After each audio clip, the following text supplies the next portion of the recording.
event, so I guess we click there. All right. We on video? Everybody, welcome to IC Collectors Convention 2026, day one. My name is Owen Cotter for SciFiction.com. We're joined here with Brown Leader from Hyperspace Heroes podcast. That's right.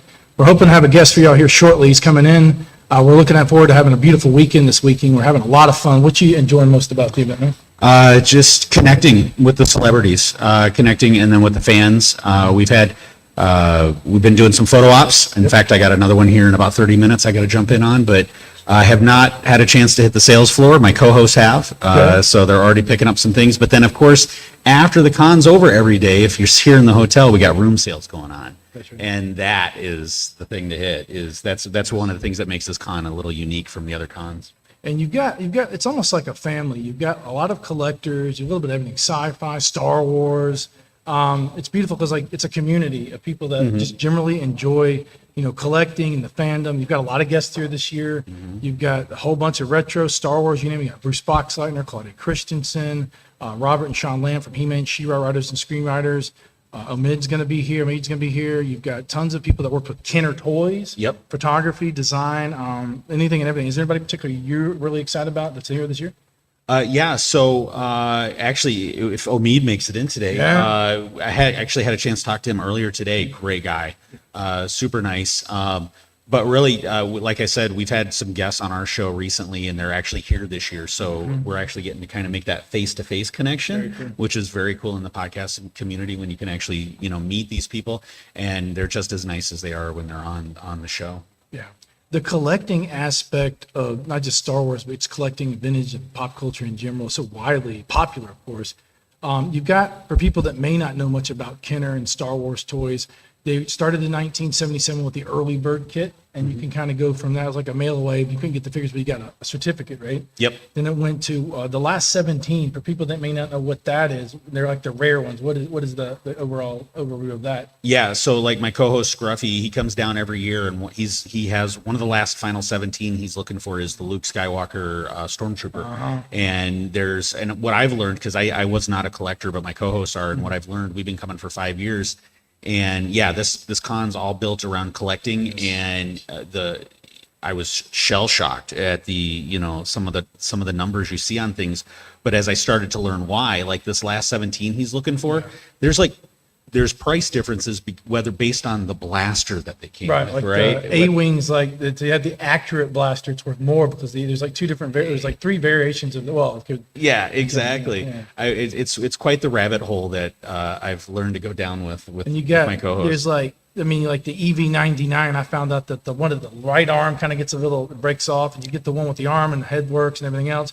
And they come with these medallion coins that have the immortalization of the character with the back, with the bio and all that. Yes. And what's a yak face coin? It's like the top dog. That's what I understand.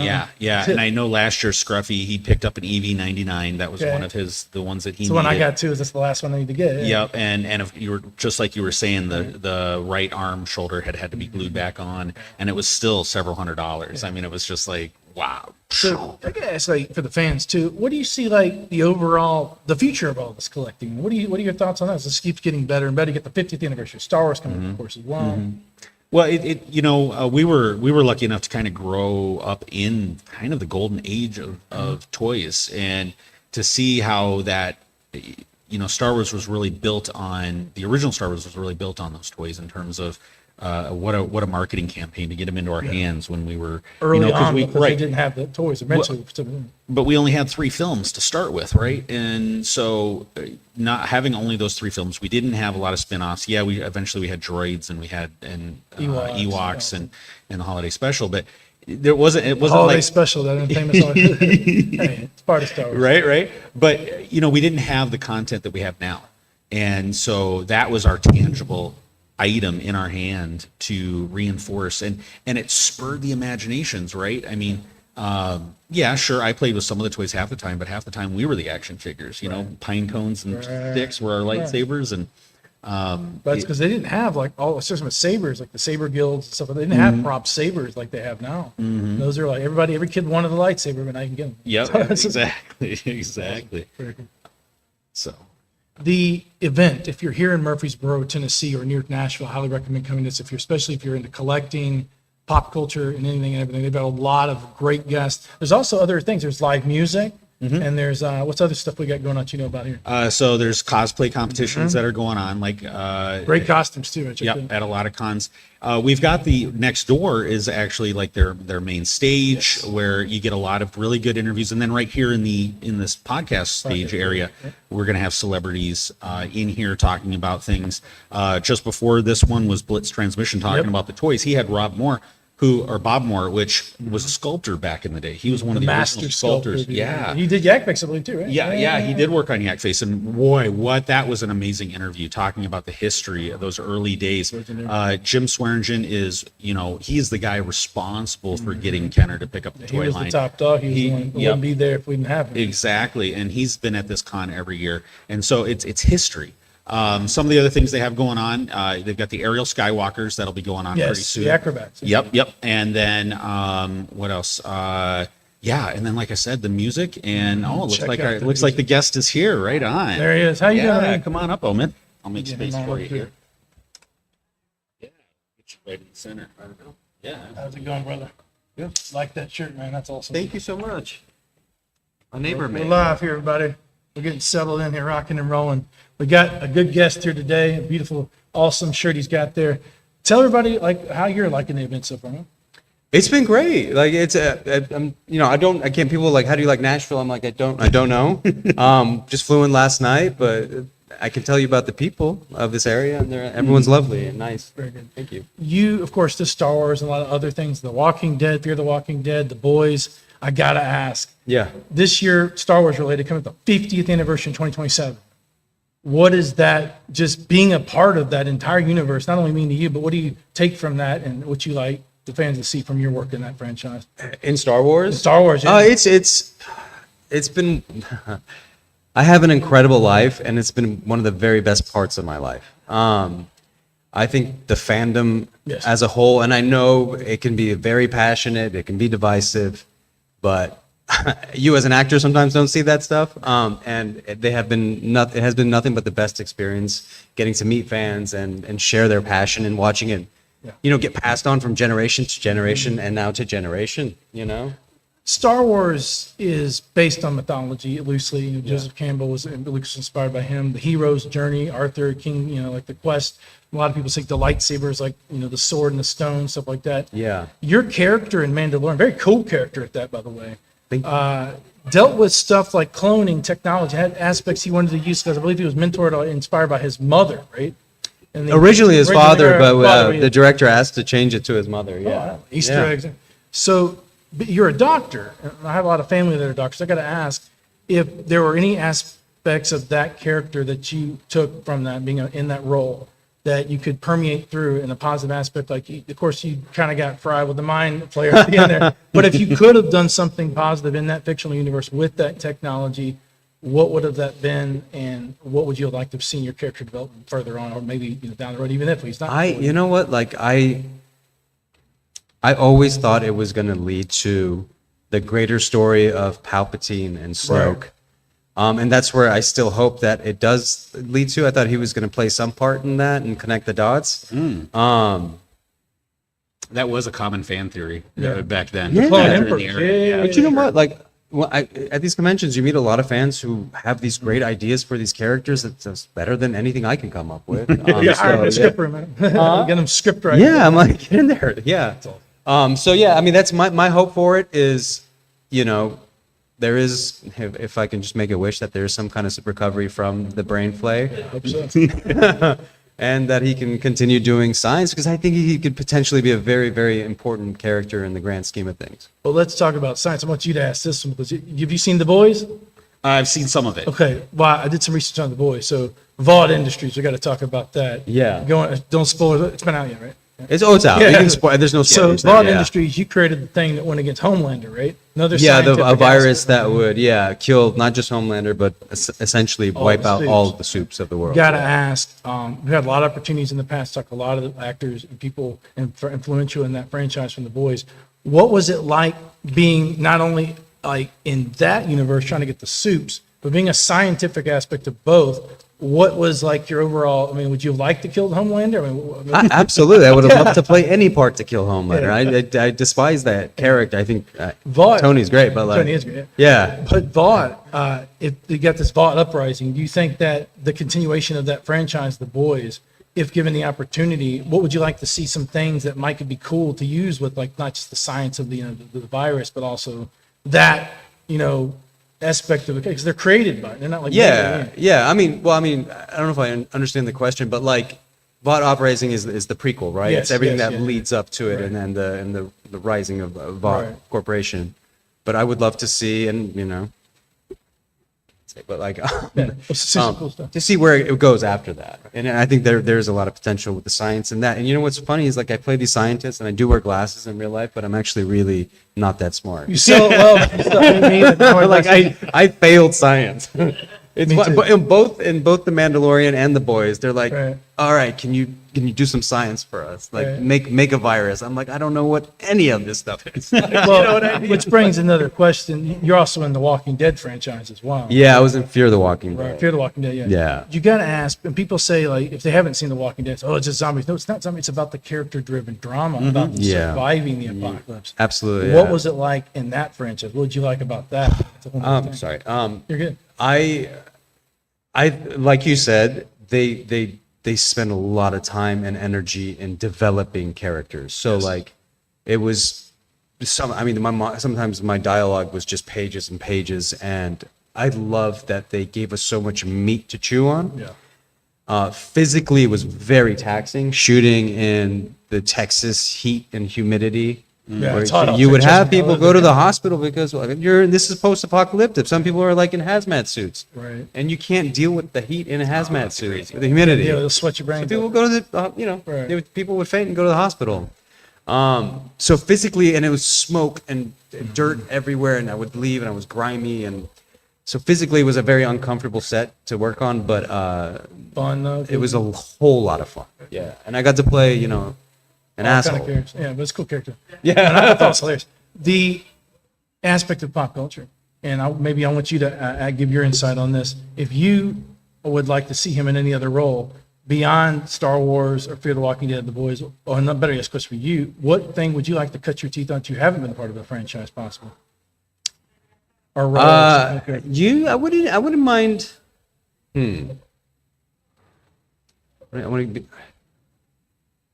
Horror, maybe? I would love. Yes, thank you. I didn't know if that would qualify. Yes, I would love to do horror. What about like stuff like Frankenstein, Dracula, stuff like that? I would do anything like that. Yeah, just anything. I would love to tap into that genre. Right. Well, you know that this coming up year, and it's not only in 2027, the 50th anniversary of Star Wars, it's the 130th anniversary of Dracula from 1897. No, I didn't know that. Yeah. Yeah. So if you know anything about Dracula, the characters in it?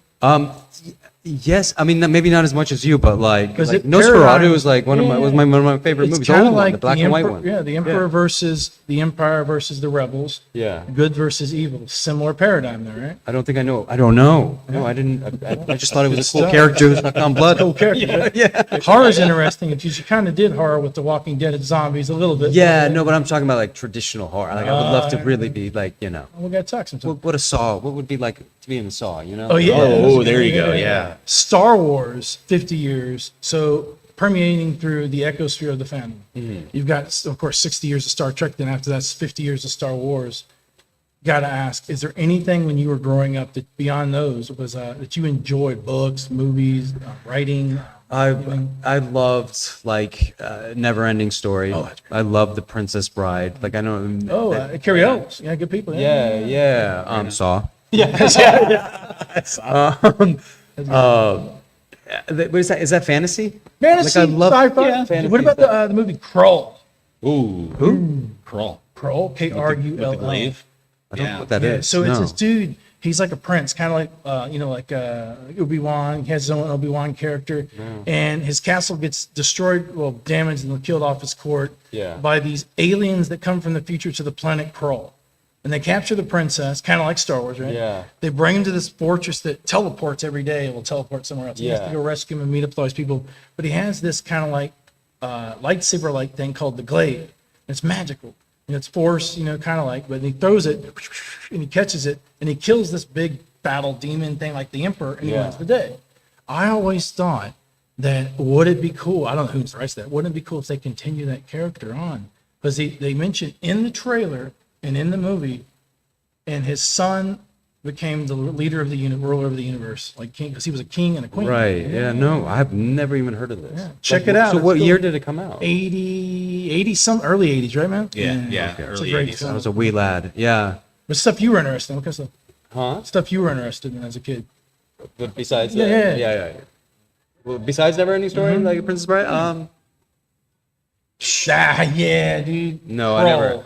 You know what? Like, That's what is it? Flash Gordon? Someone just showed. I just Yeah. 1980s. Isn't, isn't Star Wars? Like, It's inspired basically by what that? Lucas wanted to do before Yeah. Star Wars. Yeah, he was trying to, he was so in love with and he actually tried to buy the Flash Gordon Yeah, he did. franchise, and that's what he was fascinated with, the whole serial nature of Yeah. the Flash Gordon series, pretty the old cool. 50s. So I just saw that recently. Yeah. Yeah. Oh, you And- only saw it for the first time? Yes, recently. What did yeah. you think? It was kind of like a piece of art. It's Art Deco. It was. gorgeous. Yeah, I was.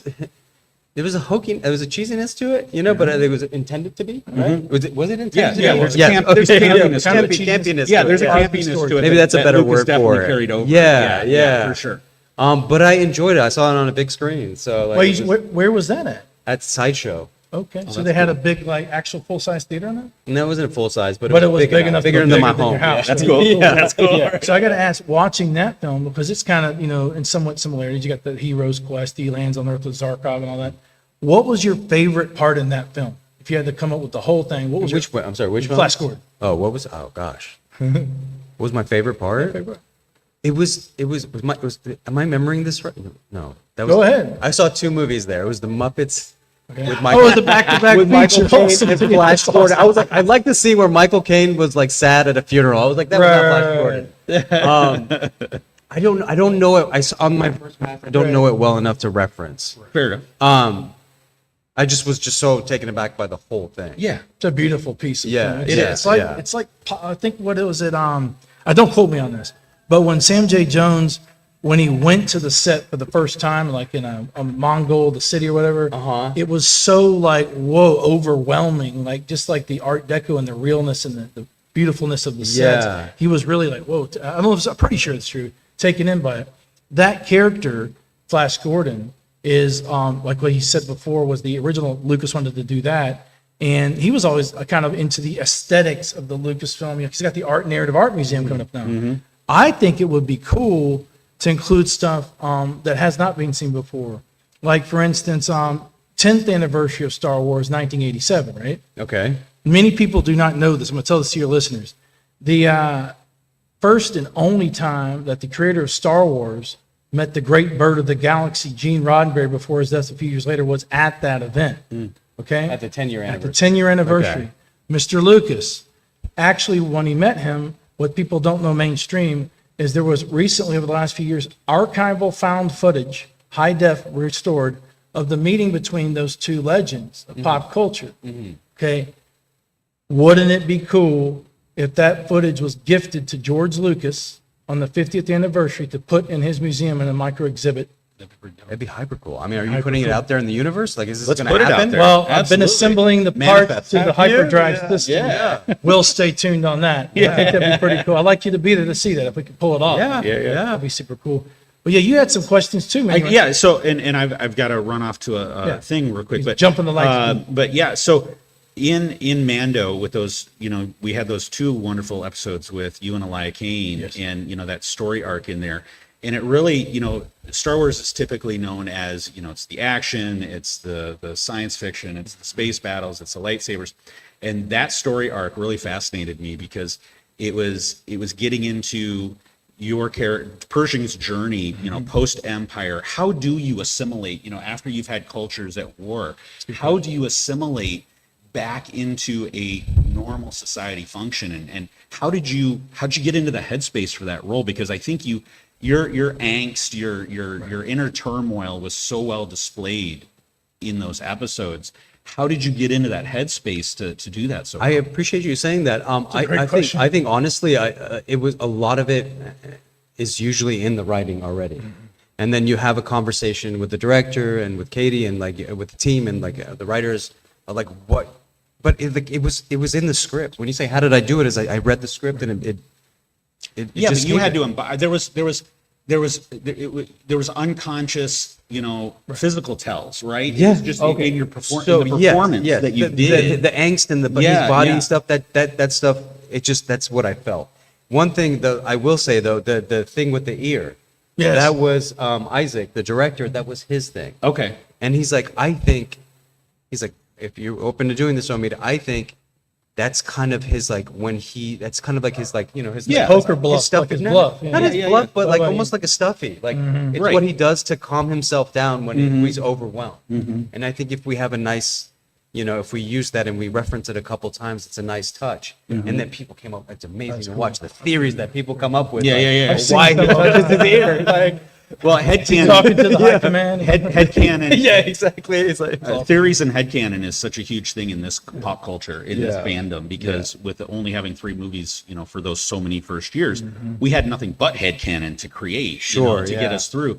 And so that's why you get a lot of those theories. And it's I think that's one of the greatest things about the Star Wars fandom. But no, that's cool. Yeah, with the ear. yeah. I wish I could take credit for that, but that was all. But Isaac's no, I mean idea. your performance overall, it just, you felt what It's very the good, character man. You was did a going great job through. on that. Thank you. Well, Yeah. I mean, all the roles, but that was very powerful. appreciate and it, it yeah. connects to the mythos that a lot of fans have told me that it's understood that your research was the one that helped survive the Emperor. Because, some of it's clone, they expanded, but you got the canon version from Rise of Skywalker and all Yeah. that. I got to ask, what does fandom, just general, all of this awesomeness mean to you?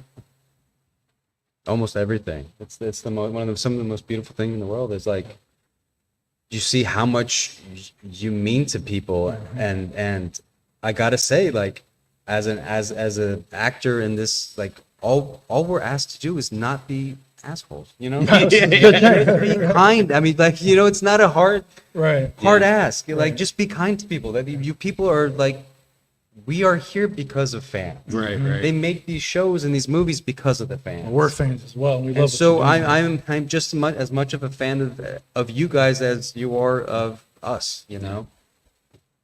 So What are we pointing to? The camera? That's the camera. That's the fans. The fans. We love you, fans. How you doing? That's the equivalent of his ear. I thought it was thing. this. What's No, this? no, that's the equivalent of that's his version of the ear thing. It's the ear thing. Yeah, I you was go, like, what's "Fans." happening? That's awesome. Oh, are you talking to somebody? I gotta go. Owen, thank you for having me. No on. problem. Omid, you had asked me at the beginning, what's one of the things that I love about ICCC? Yes. And it's this kind of experience. Yeah. I've been running into Omid all day, and it's just, you get those multiple interactions. We even rode the Yeah, elevator. we this get to know morning. each other. Yeah, we get to know each Going other. up the and it's such turbo an lift of intimate Star Trek. experience. So I don't that, know Star Trek, but yeah. but that is one of the really cool things about ICCC is that we shared an elevator ride this morning after Yeah. breakfast. We run into each It's a other on the community. floor. It's almost like a family. Yeah, it is Like, a really family is. atmosphere. But Yeah. Good to see you again, Omid. Yeah, You check too. out his Okay. channel. He's Hyperspace Heroes. Hyperspace Heroes. Thank you, brother. Right on. Thank you. So, Mead, gotta ask. You've been in Star Wars.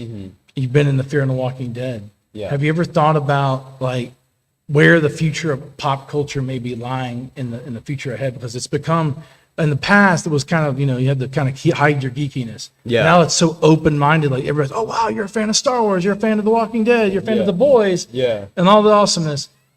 Do you see that becoming more and more because people want escapism from their life? They want fun. They want to I have a do good time. think so. Yeah. I think in this world you definitely need to escape. Yes.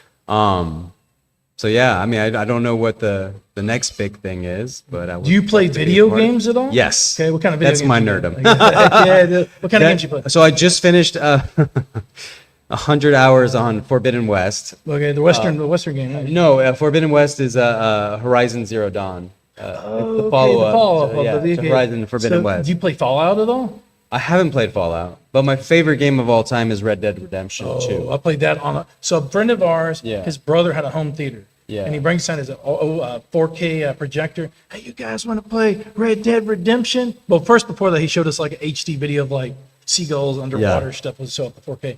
And I'm like, dude, that thing's addictive. It is. Just to sit It there is. and walk around. But you know what? I was telling Noshir. You know Noshir? He's a voice actor. Yes, He's he here. is, yeah. He's in Forbidden West. He's also in Red Dead Redemption 2. He's also in Ghost of Yote. Yeah. And I was telling him, of all the mediums, I think video games has the most immersive, most powerful storytelling. At least for me, as a audience member, I get so swept away in these worlds. It's like, I mean, I gotta do it. So Tron himself, Bruce Boxlight, was here. Now the Tron grid, I had a conversation with Sam Witwer about this a few years back. Gaming cartridges, physical media, and Digiverse. It's almost like it's its own universe. And when you plug into the game, you're a part of that universe, like you say. So I agree with you. It's like you get to have a piece of the universe that the creator, like Flynn, had created, but the actual game that somebody came up with all this stuff and built all this stuff. Right. What did you play any retro or anything that you played in the past? You enjoy that retro video games? Yeah. I mean, I played retro video games when I was a kid, when it was like fresh video games. But yeah, no, I played like, Mario Brothers. I played, my first system was the Commodore 64. Okay, yeah, and then a 64, Atari, yeah. Did you play any Amiga? I don't know what that is. So Amigas, it was another computer system. They were the ones that they kind of used those to build the games back Oh then. no, I was born in '79, so whatever I played was like early to mid '80s. 80. So gotta ask. Yeah. Nintendo. You basically played with that. I had a Nintendo. Nintendo pioneered video games for me because when I was a kid, I was brought a Nintendo NES by my dad. Yeah. Came with what Can I ask how old you are? I am 42 years old. Are you really? Yeah. Your hair, man. Yeah, it started going white once I saw the forest started. You're draining. younger than I am. Yeah, that's all good. So I appreciate you. Yeah. In the entertainment industry, and you were mentioning games being, like both immersive storytelling, but also digital. Yeah. Have you been in VR, by the way? Have I been in it, or how do I? You ever tried it? I have Oculus. Yeah. Okay. I take it everywhere with me when I go film. There is a system that I got. I think there's only a handful of them in the country. Yeah. It's called haptic VR. No. I think I've heard of Haptic's haptic. insane. Is that a system, or is that just a? It's like you're in a Something you holodeck feel it, of right? sorts. You get in the VR with like an Oculus headset, right? Yeah, but then there's a treadmill you're on. It's better. You can feel the floors move. There's wind. It's all immersive. You can walk. It's a room about half the size of this. Where can I play that? You can play it in. Well, my buddy owns one. He has an innovation portal, Mobile Alabama. Yeah. Buddy Nathan builds these systems, and he has game developers. All right, Nathan. Yeah, If I Nathan, find myself in Alabama, I'll come find down. you. We'll chat out. So they put me in full haptic, and they have these sci-fi games. Yeah. Oh, he also does fourth generation mocap VR.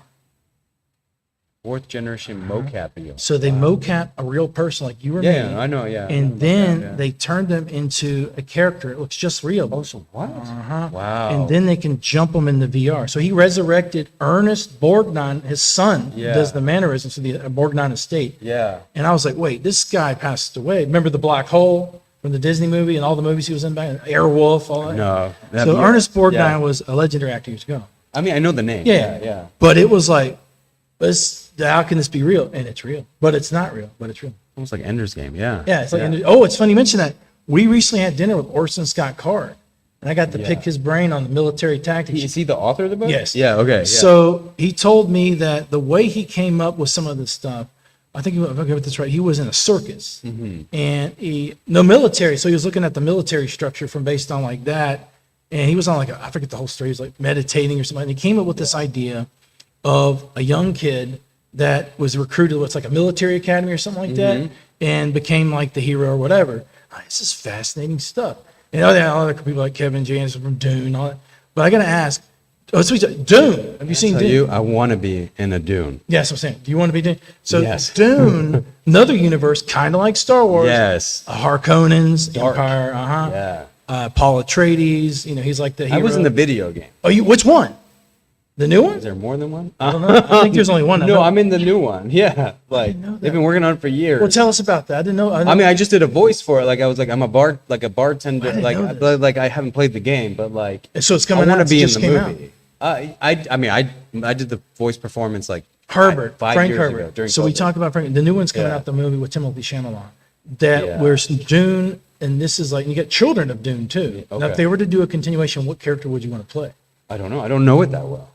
Yeah. Me either. I only know the You movie. must with know a lot of stuff, dude. I'm an encyclopedia kind. You are. I get that feeling. I'm like, yeah. So like, yeah. we got about 10 or 15 minutes left. Yeah. I got to ask you, do you collect anything? Like any kind of stuff? Doesn't have to be toys, anything, art, anything? I used to collect basketball cards and soccer Okay. cards and baseball cards, even though I didn't like baseball. Me either. I mean, it's cool. I Yeah. don't collect baseball. Yeah, but that and Japanese stickers, Okay.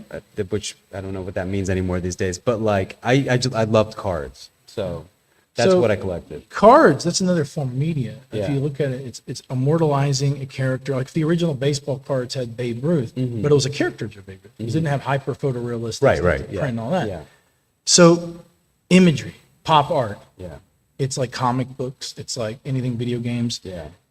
especially like the comic books and art and cards. You've got people here grading these relics that are Oh, sure. pop, inspired relics Yeah.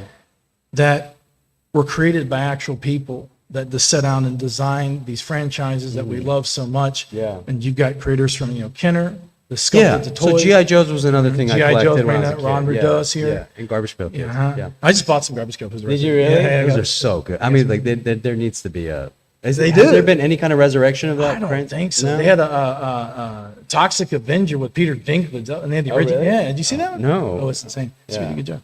But the overall impact of just the art aspect, like you've got, of course, Star Wars was created. You have Ralph McQuarrie did the concept art. Okay. And Cantwell, he did the Cantwell class Star Destroyer, which was featured in Andor. Okay. Okay. These creations, these universes.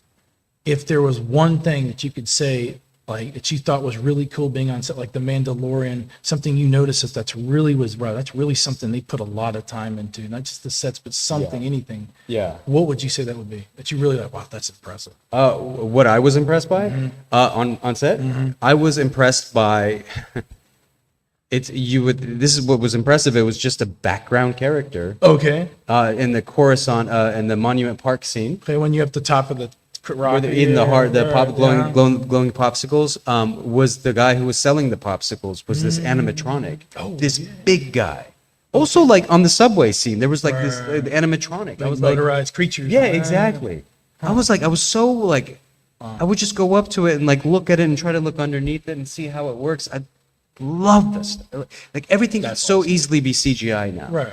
You But know, that's but- the practical effects is really like we have a friend that's a friend of my friend's, his mentor, Terry Hardin. If you're familiar with her, she did a lot of the original Star Wars stuff with Lucas, and she created the proton packs with the Ghostbusters. Okay, wow. All that. So it was instrumental in the original stuff that Lucas did. And when Yeah. you mentioned creature effects, it instantly came to mind. yeah. Do you prefer practical effects? I do. Okay, good. I So appreciate it. I have nothing against VFX artists. no, it's- what they do is incredible. It's a blend of different yeah, things. yeah. You have probably played with the OLED volumes. Yes. What do you like about that? Have you played with green screen? Is it better than green screen? People may not know about that. I think there's pros and cons to both of it. I think the pros in the volume is it is so easy to see and lose yourself in the world. It's actually really there. It's a real time. You're like, oh, I'm in Coruscant. I am in hyperspace. Like I'm in like you when you're in the. I had to shot a space scene, and you see the universe around you, the stars flowing by. Like it's awesome. And in a blue screen, you have to like pretend you see all that. Right, stuff. because you and them said they got a little dizzy from look at just no reference point, but you're actually there in space, in the scenery. Yeah. But How then, how real does it look when you see it? Like really, like hyped I up? mean, it's a little. It's not as sharp as you think it's going to be. The only what happens is wherever the camera is, that's when it goes hyper sharp.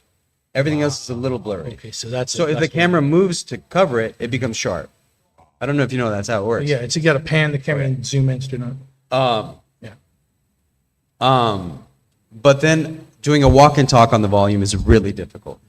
You know what a walk and talk you is? have to walk and you have to talk. Yeah. walk to talk. So you can only walk a certain amount before you hit the wall. So you would shoot the scene, you would walk, and then get to the end, and then you have to go all the way back and continue the scene as you're walking. Oh, so because it's kind of like that haptic VR, you only have a perimeter amount of space exactly, to walk. Right? exactly. And then also like for the running away scene, they had to bring a treadmill out. Wait, really? Yes. Oh, wow. Who can run on a treadmill the same way they run on in real life? Not anybody I know. Dave saw it. He's like, this looks terrible. He looks like he's running on a treadmill. Well, I am running on a treadmill. So that's how you did the whole scene without having to run over the line and get too close to the I think there was some instances where they caught us like actually running, Mm-hmm. like from a wide shot, and then it's on a treadmill. The Star Destroyer that you board to get the kit, the cloning kit. How was that? Any practical sets involved? That how was that? That was a mixture of the volume Okay. and then when you go inside, it's all practical. Okay. Yeah, The impact of Star Wars. yeah. What was one of your favorite characters in the old Star Wars, the trilogy from the original 4, 5, and 6? What was my favorite character in all of the universe is, and it's because he's so fleshed out, is Anakin. Yeah. I love watching the. I mean, I know you. He's Darth Vader when you Right, first see him, right. and then seeing him in the prequels as a little kid, and then as Hayden Christensen's Right.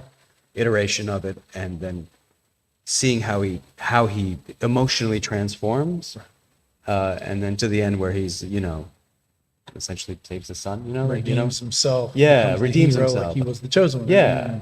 So, because I don't know if you know this, but I saw Star Wars after I got The Mandalorian. Okay. How Yeah. was that experience?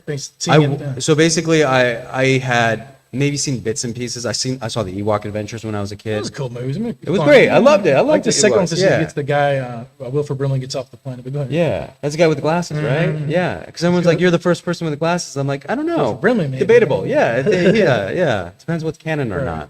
not. Yeah. So once I got The Mandalorian, I was like, I have to see this. Like, I saw it in the order they came out. 4, 5, 6. 4, 5, 6, 1, 2, 3, 2, 7, 8, 7. 9. Yeah. You see Rogue One. I loved Rogue One. Rogue One's a That great was movie. one of my It's a favorite very cool movies. movie. Yeah. You got Andor. Did you see Andor? I saw first season Andor and the first 2 seasons of first 2 episods of season 2 because me and my wife want to watch it together, and so when you and your wife want to watch watched it too. It's a good series, man. I love it. Yeah. And people were so funny when episode 3 came out. They're like, "Oh, they're trying to be like Andor." I was like, "No, we shot this before Andor came out." You know? So, Well, first off, I want to thank you for being here, man. Yeah, It's been a thank you real for having pleasure me, talking to you. All the fans as well. We got the fans there. hi fans. I want to say, if you're in the Murfreesboro area this weekend near Tennessee and Nashville, come check out ICCC and have all the fun you can have. If you want to get those last 17 collector action figures, this is the place to be. I want to thank you, brother. Thank you for having me. Yeah. Check it out. Stay tuned. Peace.